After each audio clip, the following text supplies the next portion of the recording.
Ooh. Run, run, lost boy, they say to me.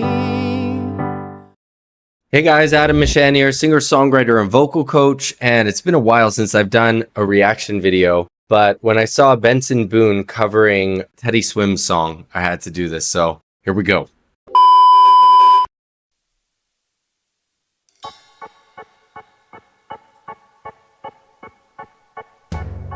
Something's got a hold of me lately. No, I don't know myself anymore. He has a perfect voice for this type of song. Somewhat similar to Teddy's, but just a little bit more clean and a little lighter than Teddy's voice. Yeah, I really like his approach here. It feels like the walls are all closing in, and the devil's knocking at my door. And one thing I want to point out, is he uses this a lot, is a little bit of vocal fry. So vocal fry is that quality that kind of sounds like you're groggy in the morning. That sort of sound. And so what he's using is that vocal fry to get a little bit of, not even rasp, but just a little bit of a rattle, a little bit of a interesting quality and texture to his voice. Oh, out of my mind, how many times did I tell you I'm no good at drinking alone? And it's taking a toll on me, making it hard to keep from tearing the skin off my bones. Don't you know I lose control when you're not next to me? Beautiful run. You could see that he's got this run on lock. He knows exactly where he's going with it. And I find with a lot of people that are studying runs and they're trying to figure out exactly where they should go with those, where they struggle is to know kind of where they need to start and where they need to go with it. And if you can kind of find those points, the beginning point and the end point, it's so much easier to execute the run. And studying a run slower will really help. So if we go with control,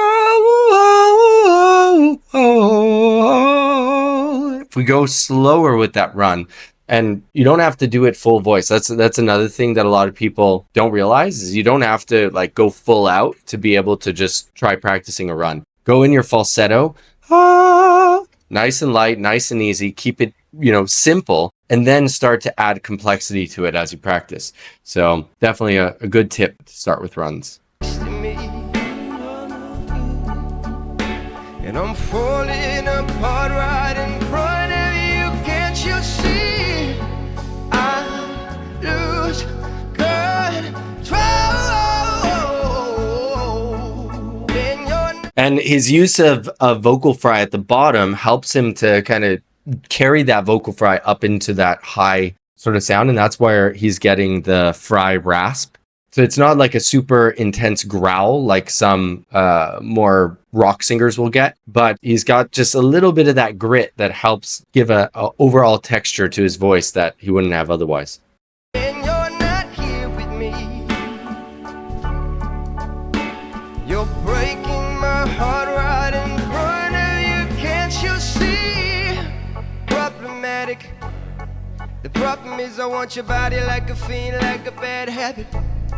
And bad habits hard to break free with you. Yeah, I know I could do it on my own, but I want that real full moon black magic, and it takes two. Problematic. Another thing you're going to notice about when he's performing, he's really moving his body to the rhythm. So some part of his body is moving to make sure he's got that rhythm in his body, because it's very hard for your voice to betray the rhythm that your body is holding. So if I move my hand like this, then I'm going to get that rhythm. And so that's something that he uses to be able to stay on the rhythm. The problem is when I'm with you, I'm an addict, and I need some relief. My skin in your teeth, can't see the forest through the trees. Got me down on my knees begging, please. Oh, I lose control when you're not next to me. And I'm falling